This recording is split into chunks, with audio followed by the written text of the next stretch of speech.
Welcome back again to Bob Newhart's favorite podcast. My name is Matthew Pizana. I am co-host of this podcast we call Pilot Pass. Sir, on the other end, what is your name today?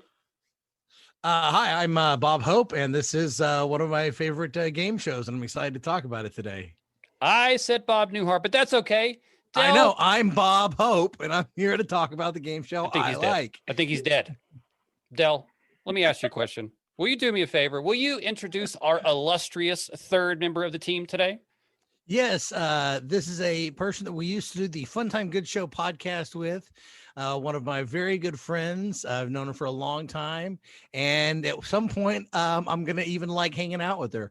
This is Taylor Elizabeth, and we'd like to welcome you to the show, Taylor. Yay! It's so fun to hang out with you guys again. I'm excited. We are happy to have you here, and it's a special day today because today we talk Double Dare.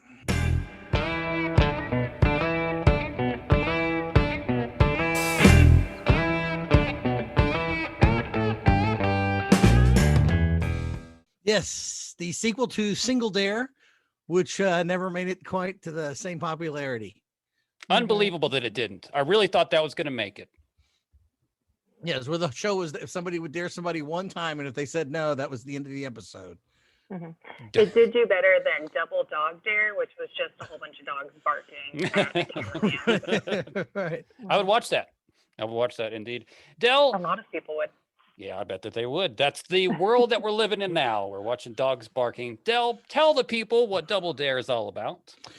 Double Dare is a documentary following Mark Summers as he goes from his day-to-day life playing a game show host. There are two teams. There's usually, I thought there was a blue and a red, but apparently it was a red and a red in the pilot we watched. I know, right? It's weird, huh? And each team consists of two young kids, and a trivia question is asked of them. If they think the other team doesn't know it, or if they don't know it, they can dare the other side, which will double the point value. That team can then double dare it back, which will quintuple. No, that can't be right. Quadruple. There we go. Yeah. Quintuple seems like quite a bit of points to be giving these kids. It'll four times the price, 4 times the amount of points. And then if that team doesn't know it, they are stuck with doing the double dare, in which case they have to perform some sort of physical activity that will then either earn them the points or give those points to the other side. And some of the activities include things like sitting on balloons that are filled with whipped cream, or sliding down a slide, or my favorite one from at least the pilot, being too short that your partner is forced to do it instead of you. Sometimes those are the trade-offs. Taylor, we talked a little bit before the show. Talk to the people again about what on this Double Dare episode was. You know what? I lost my train of thought, but that's okay. I'm going to ask you a different question anyhow. Hold on. Let me dare you to ask another question. Dare me to ask another question. Thank you, Del. Can I just take the physical challenge instead? Yes. Done. You have to run 3,000 miles and then come back and see us. And we're back, Taylor. It's Good nice job. to see you again. Good job. It's been a while. Yeah. I love those physical challenges. I love the after we got done with that commercial for Audible. We had time to finally play in between there. Yeah. Would kids these days, this was my question, see, it all came back to me. Would kids these days know these questions? It seemed like some very specific 1986 questions on this show. Some of them, yeah. There's some that like I didn't even know, and I went to Park College, so like I have an associate. Like I was shocked. They asked what year the Boston Tea Party happened, and the kid knew. And I was sitting there thinking, did they sing the year in Hamilton? Because that would be the only way I would know it. See, did we watch the same episode? Because mine had the one about what was the home state of Bruce Springsteen. Yep. And I was like, and somebody was like, Illinois. And I was like, you fucking idiot. And obviously New Jersey. What a stupid kid. You forget the best part of that was the question before that was what state's initials are IA, and they guessed Illinois. Yeah, twice. And then they're like, oh, we have a question with another state. It's definitely the wrong answer we gave earlier. So that's how I used to do my multiple choice test. If it was something before that, and I was like, maybe the next time it'll be that, and the answer was always C. Mm-hmm. We one time in physics, we had an entire test of, I remember it was at least 50 questions. Every single answer was C. And I had he a did teacher it do that to me just, once too, just to screw with you. yeah. And luckily I was like, because I was like, no. So I started double checking. There were enough of them where I'm like, what's more likely? They're trying to pull one over on me by throwing one or two off, or they're actually Yeah. committing to this bit. And I went with the whole bit, and luckily I got 100 on the test. Yeah, once you get to like the fourth question, you're like, there's no way. There's no way. Yeah. But yeah, a test of 50 all that way. That's, man. It was, that yeah, it was teacher like a boss. midterm or something like Yeah. that. And it was like everyone, and you started worrying and worrying. But then I was like, no, this is a bit. Like once you have Yeah. this many in a row, there's no way they're going to just put one as the outlier. The greatest part would have been if it either was the very last question was different, or like just you have to throw one randomly in the middle that would have been like A or B. So. See, that would have made them just a complete butthole. Yeah. Like, No, that would have made them the greatest teacher ever. I think Mark Summer would have been the greatest teacher ever. He seems to be perfect for this role at corralling children. And that's really what he is there for in this episode. Is he not the greatest TV show host ever? No, it's still got it for me, Bob Barker. I know we're going to ask that at some point, but I watched way too much. What is it? I was going to say Kids in the Hall, but that's not a Price is Right. That's Price is Right. Thank you. There was a something with a something, and that was it. Only arguably the most famous game show on TV ever. It was Which guy kept wanting to cut the genitals off animals? Whoever he was my favorite. Yes, he's my hero. He was the spade and neuter guy. That's for sure. Neuter everything. They don't need testicles. They're gross. Nobody wants to see those. I don't know if you know this, but even for the original show, the original run of The Price is Right, all the girls that come out, here's your card, here's this and that, they had to be spayed before they would allow them on stage. There you go again. There you go again. That just keeps the hormones in check, and then you don't have to worry about ovarian or mammary cancer or uterine cancer. It's just a smart move. That's smart. Perfect. Yes. That's a thinking. Less likely to roam. Less behavioral issues. Well, everybody knows that Bob Barker was neutered too. Because he was like, you got to go through it, commit all the way. That, my friend, is a lie, and I think we've seen that over the years. Was it a true castration or a vasectomy, though? Because those are totally different procedures. Whichever one's more fun. I feel like he'd be the fun type of guy. Your answer earlier, Del, about Bob Barker is incorrect. I say it's Mark Summers because Bob Barker had to deal with old ladies sticking their hand in his pocket to get that $100 bill. Mark Summers was corralling 4 children at a time. You will see in this episode, he almost quite literally manhandles some children. There was one part especially I was thinking, did he just break that kid's arm? Oh my God, he just yeeted that kid out of that tank of that's what it was, the tank. Yeah, because he goes, come on. He grabs the kid by the arm and yanks him out of it. And I thought, there's no way he wouldn't get sued if it was this day and age. I also when they're sliding around. Yeah, it wasn't like a grabbing manhandling. It was just like a come on. Yeah, he was excited to be pulling that kid along. It just didn't. He just really wanted them to win that Disney World trip. Yeah, I really like by watching for those kids. By watching Matt's background, I realized how well this probably paired with Saved by the Bell because with Matt's head blocking Mark Summers, it looks like the Saved by the Bell beginning. Behind him. So this was a very 90s look to the show. And it was interesting to see how, if you can watch what's playing behind Matt here, how the design of the show changed to the now popular colored bricks with the triangle and the points in it versus what we saw, which was a very bare bones pilot version where it was kind of just a scorecard from a local baseball field stuck up behind these kids. All the desks were yellow with these little pink things. Everything matched too. There's no real color. There weren't the colored teams. There was nothing like that. I did like the death floor that they had where they'd be like, let's bring out whipping cream and liquids and then create the slippiest floor possible. I think at one point he even says, careful kids. It's like an ice skating rink.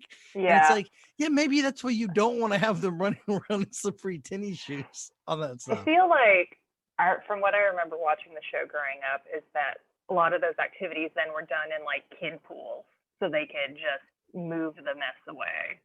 Right. So, you could tell that later. I remember a lot more kid pools than just you're on stage doing that. Yeah, well, you know, from this first one, everything, like you could see the messes accumulating as the episode went along on top of each other on the floor. Where in the future they would be like, you're right, in a kiddie pool. We'd see the people sliding them on and off. I did like the one guy, if you watch the physical challenge at the very end, when they're doing the monkey bars across, he's got his hands out, you know, to catch the kid in case the kid falls. And the look on his face is one of the grown adult dressed in black to kind of disappear. Is like one of pure astonishment that this kid's able to like crawl some monkey bars, and yet like deathly afraid that the kid is gonna like snap his elbow at one point too. It's like even the kid's parents wouldn't be that concerned, and this one guy's like, yeah, but I'm being paid to stand here, could probably get personally sued if something happens. And I don't know why, with that look on his face, because he's like trying to smile and have fun, and on the other hand, he can tell like his feet aren't not slippery as well. She was like, what am I gonna do, grab this kid as he falls and snaps his neck, and then my feet are gonna go out from under me too?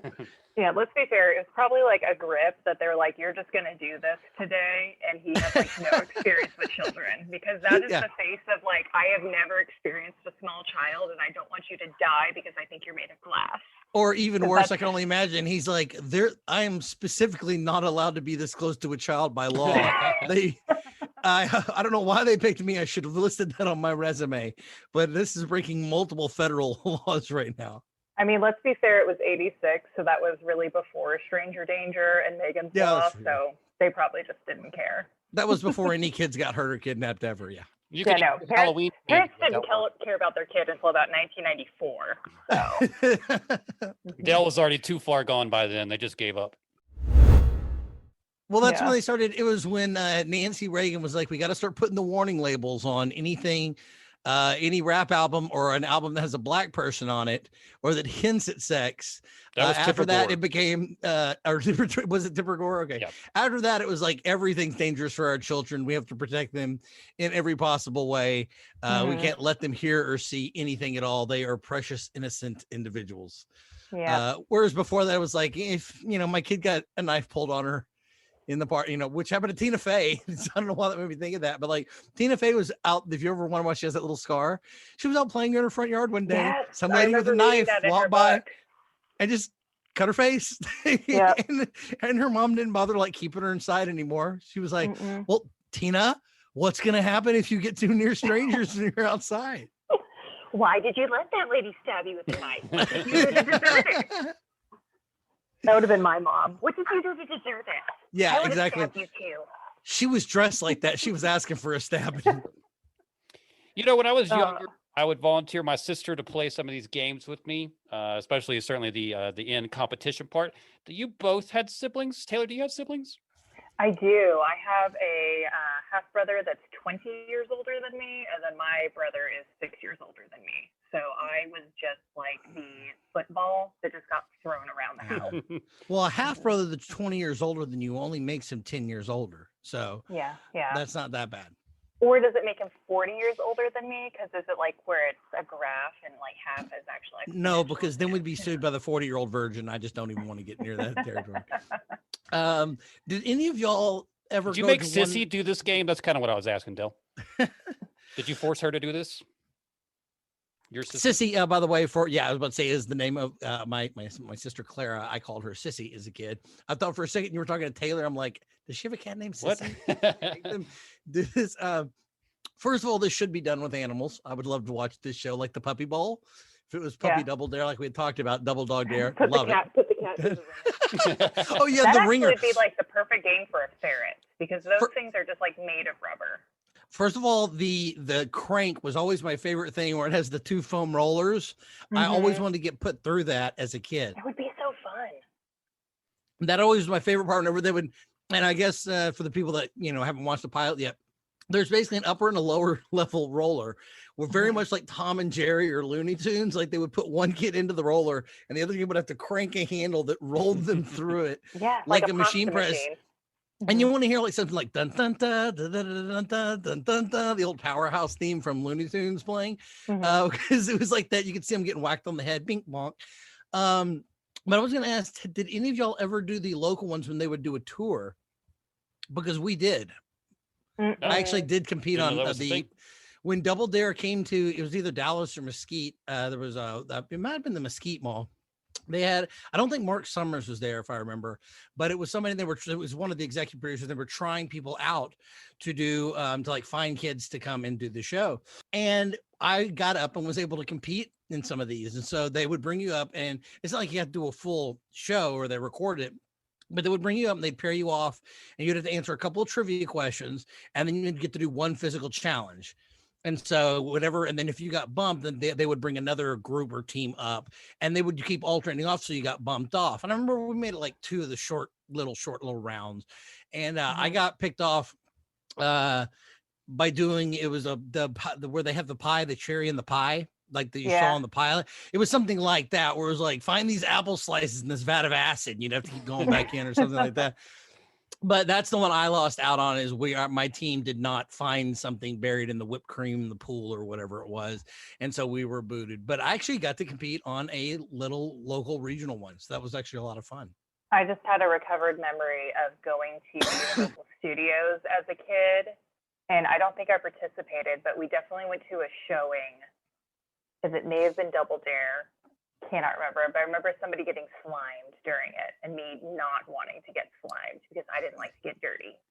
Was that the show? See, I have a big thing on that too. It's like I've been in a couple of car crashes in my life, and I will say 100% guaranteed the worst part about being in a car wreck is if you have a soda and that sticky sugar gets on your skin. Yeah.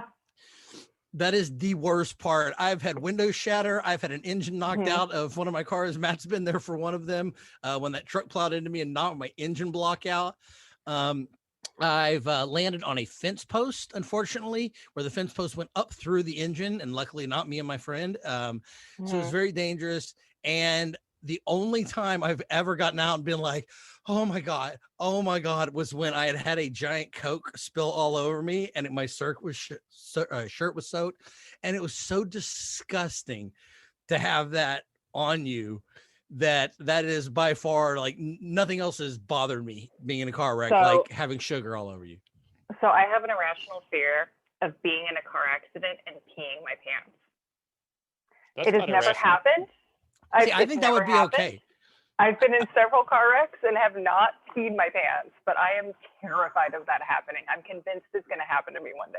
See, for me, that's so much less. It's like, hits me. I'm like, you know what? I guess I pooped my pants as a baby. I could get through with that. I could pee my pants as a grown man a couple of times. I could do that. But the sticky, like the sliminess of it being on you. Yeah, I could totally understand why you would not want to be involved in that. That would just. I like that you're not admitting to shitting your pants as an adult. So, but like you won't fess up to that. Look, when you turn 40, things start to rearrange themselves down there, and there's not a whole lot you can do once you keep taking your medicine. As a matter of fact, guys, give me just a second. I have shit myself as an adult. Yeah, no, give me and on that point, give me just a minute. And Dell died. Also, the worst part of a car crash is death. So I think that's the plant's cola. I'm just saying. Taylor, we play a little game. That's a rational fear, though. Yeah, sure. That's probably a rational fear. We play Netflix recommends. So just like when you're watching Netflix, it says if you like this show, you'll enjoy this other show as well. So we like to give some suggestions to the people. Since you're new this time, I'm going to throw it to Dell this time. And Dell, will you tell me what you might recommend if people enjoy the old Double Dare?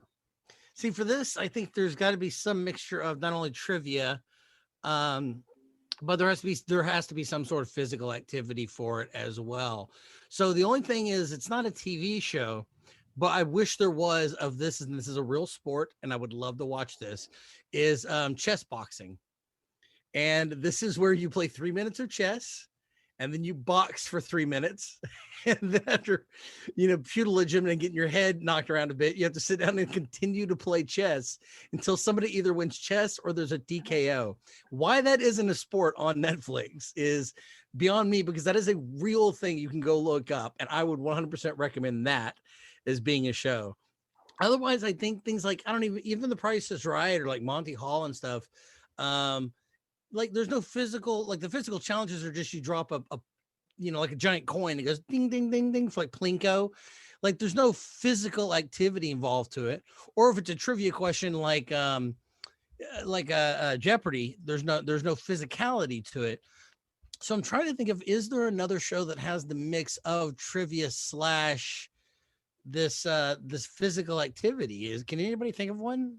Oh, I've got some, but I'm waiting. Taylor, You're do you waiting on have that? You're do you holding have it? some ideas? Do you not remember Legends of the Hidden Temple? Oh my gosh, yes. That was one of the first uses of green screen I ever remember seeing, because the kids would always like be looking off the screen instead of what was actually right in front of them. They'd be like, oh, Yeah. there's a giant demon coming for you. And they'd be like, is there? And 90 degrees looking away from the demon. Yeah, or a storm cloud or whatever that incoming cyclone is, or whatever they put on green screens nowadays. Those kids and their green screens. But no, that I guess that would kind of be one. I don't remember there being trivia to that. Was there? I'm pretty sure there was. I feel like there was some sort of trivia thing. I don't think it was all just. You know what? I think it was broken up obstacle into course. half and half. It was trivia at the beginning, Mhm. and then 'Cause the they had trivia to- would earn you coins or something like Yeah. that, or a head start. So maybe that Because would you'd be. like move forward when they'd ask the questions. You have to step on the Yes. thing. Mm-hmm. Yeah, so maybe that's the only other one I could think of. Also, that you know what I'd also say, maybe you know how they used to play chess with real people, and that was it would take like 3 hours, and there'd be people like on like fake horses, looking like they're riding horses, and then people would wear crowns. Why isn't that a thing that I can tune in and watch on ESPN? Is live action human chess, and when maybe you do attack a person, they actually have to like battle it out. Or Stratego. Man, I'm coming up with great ideas for shows that don't exist, but I can't think of ones that already do. But I can't think of why they would exist. It doesn't have trivia. Stratego, the TV show, would be No, great. I'm out. How about Bozo the Clown? Bozo the Clown was a kid's show that you did a lot of the same activities, except you had a creepy clown instead of Mark Summers. So I always enjoyed that.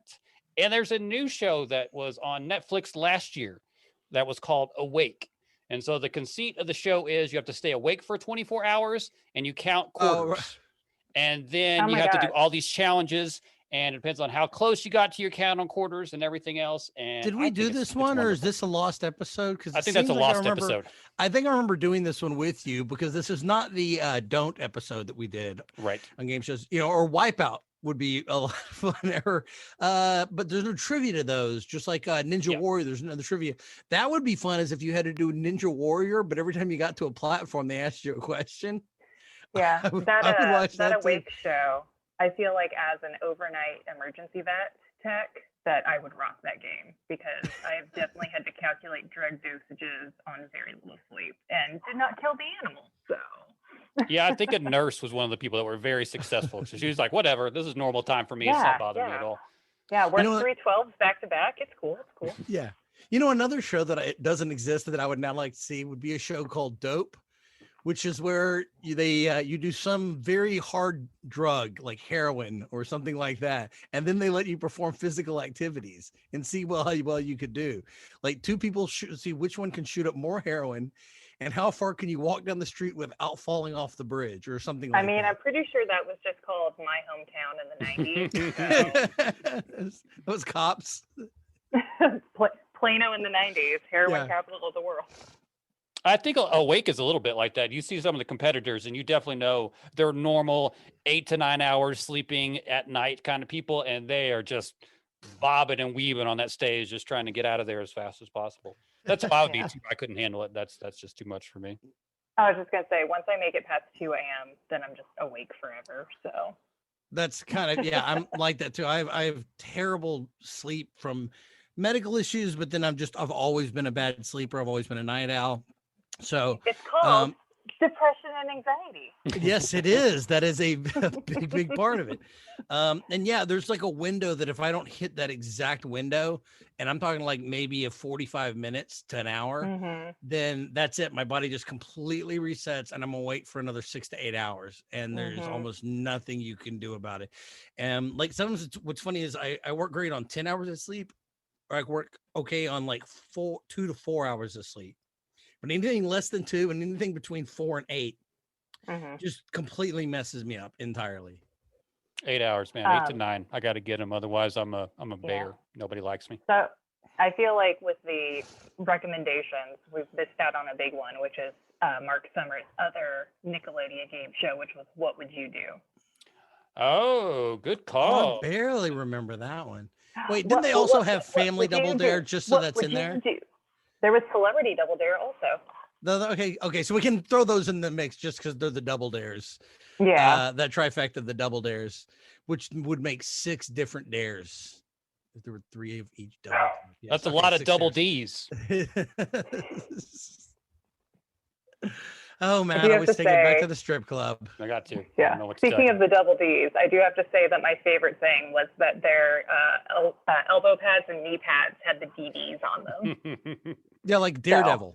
And Yeah, what's even- funny is I can see them being sued now by Marvel because that is like that is just the straight Daredevil logo. Yep, it's very similar. But no, I just love that it was the pilot, yet they were able to get branded knee pads and elbow pads for it. It's all about You your know. priorities. Sparse set, but branded knee pads. Yeah. Well, you know his grandmother, Mark Summers' grandmother, Donna. Donna Summers is up all night. We could just be like, oh, okay, I can embroider this just for that. Your kids need the knee pads that go on straight. You want to be proud of their knees. Man, what a tease. I thought you were going to do your best Donna Summers and say what you were just going to say. That was exactly that was. You gotta have my good songs with you singing the Donna Summer songs. Nah. All right. Because of that, we've gone to the end of the episode. Circling around, shut it down. This is the time of the show where we tell people if we would recommend the pilot episode of our TV show to them to watch. So we shall do that now. Taylor, tell me. I think I know your answer, but tell me see, anyhow. they're pouring goop on a kid and eggs on his head right now. They're This is the making one- food. This is the one where I'd be like, Double Dare, and they'd be like, you got to put eggs on your friend's got to put eggs in your head. I'd be like, well, we're going home and not finishing this. Yeah. Like, I'm taking the $6,000 loss. There's no way that's happening. Taylor, would you So- recommend Double Dare, the TV show, for people to watch? I would recommend Double Dare. The pilot is a little rough, but the series as a whole is amazing, and it is dear to my little 90 kids' heart. Excellent answer. Those two things are correct. It is a little rough, but it's still a blast to watch. And it's fun to kind of see the behind the scenes of putting together a show in 1986 for a young network that was just trying to do things and throw things at the wall and see if they stuck. And I think that this one stuck very well. I too say watch Double Dare the pilot. It's a lot of fun. And I'm gonna go with you. I remember watching this would be, I believe this was on after the Disney afternoon. Because I'd always remember sometimes the bus would get there late. So sometimes I'd catch some of the gummy bears, some not. And then there'd be obviously, DuckTales, Darkwing Duck. And then they always had some terrible one that was like Bonkers or Rescue Rangers, something I didn't care about. But then came the Saved by the Bell and do which one? Rescue Ranger. All right, I will put that up there, but let's not pretend Bonkers is in the same quality level. Let's not pretend Bonkers was up there in the same I quality don't remember level. Bonkers, so that may have been canceled before You're- my memory. You're welcome. Maybe we'll do that on the show with you on you didn't miss anything. But then would come Saved by the Bell and this, normally right next to Mhm. each other. So that was a good 3 hours of like from when we get home at like 3:30 until like 7:00 at night when my mom would get home with and start cooking food. That Mhm. would tie up our evening. So that was always nice. And then homework would start after all these TV shows. The life of latchkey kids. It was amazing. Taylor, let me ask you, if people want to find you online, first of all, do you want people to find you online? Second of all, Sure. if you do, how would they find you? So basically, all of my social media is Taylor Eat. So you can find me anywhere if you just type that in. So I apologize if you find my TikTok. Uh-oh, we're not allowed to have TikTok around here, Dell and I. We talked about that with Safi before. She deemed us appropriate for TikTok. Oh, so we I'm don't have one of those. far too old for the app, but Yeah, I will just scroll for hours just watching. that's my stupid wife videos. does that now. She's like, I'm like, sweetie, you are way too old. Our kid makes the TikToks. She Mhm. scrolls through them. Meanwhile, I'm like, I don't know. Honestly, to be fair, I don't know if I'm a ticker or a talker. That's how little I know about the app. So I don't even know which side I fall on, but I don't know. they are All I know both is- all about it. Yeah, all I know is as a married straight white woman, I have ended up on lesbian TikTok, and I fucking love it. So if Tommy dies or leaves me, I'm just switching teams. That's nice. I still like going to, to a little bit of the MySpace or Friendster and hanging out there for a little while. I and was just making nervous of friends where you were with- going. I was super nervous. What about Parlor? Are you not on Parlor? That's where all yes. of the Well, as soon as I terrible hop people off, are. as soon as I hop off Stormfront and the Drudge Report, then the very first thing I Grindr. do. Well, why are we throwing gay people in with terrible domestic terrorists? Let's not hold on. Pull back there, man. Well, there are a lot of closeted Republicans on Grindr, so Oh, well, that's true. I'll give you that one. That's for sure. No, yeah, I like to spend some good time on Parlor. I spend too much time on Reddit. Mine's Reddit for some reason. Mhm. That's what age group that shows my age. So, Dell hides himself on Reddit, so you can't find him there. But how about for us? no, I will not give out my Reddit name to anybody. How can they find Pilot Pass on the World Wide Web? Now, if you want to find out more about the things I do publicly, one, there was the Fappening a couple of years ago where all the celebrity news were released. That shows a big chunk of what I like doing around my house. Then let's see. Most of everything else I do, you can go to studiokillmotor.com, which just says private media for hire and has one email address that you can click on that I never check and never answer. Other than that, we do have some other channels that Matt and I have worked on that we're looking to put under a big heading. There is Fun Time Good Show on the YouTubes. There is, finally, we got back the old Del OL show. We control that again now. So all the original episodes of the Del OL show are back up. So it'd be great if you want to subscribe to those. For everything Pilot Pass oriented, you can just go to pilotpasspod.com. That will take you to all of our social media sites and links and Discords and YouTube channels and stuff like that. And then from that, we're trying to branch out and relink to some of the older shows that this show was originally spawned from, inseminated by. That was the correct answer. Good job, Dell. You get a cookie. Taylor, you get a cookie. Thank you very much for coming on with us. It's been so long. It was great to see you. It's great to have you on the show. Me. Super fun. Yeah, we miss you so much. I Yeah, miss you too. and if you guys like Taylor, she used to be on for a good chunk of the Fun Time Good Time show. So go find a lot of those. Just type Fun Time Good Show, Taylor, Dell, Matt, and it should pull it up. I believe also if you go to our YouTube channel for Pilot Pass, one of the links on there is for the old Fun Time Good Show and Del OL show. So you can watch a lot more of Taylor on that show.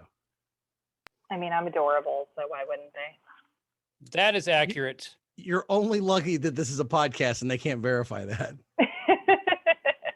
Dell, there's a lot of words to describe you. I don't think I've ever used adorable, but there's other words as well. Do you want to leave the people with anything? Insatiable? Yeah, deoxyribonucleic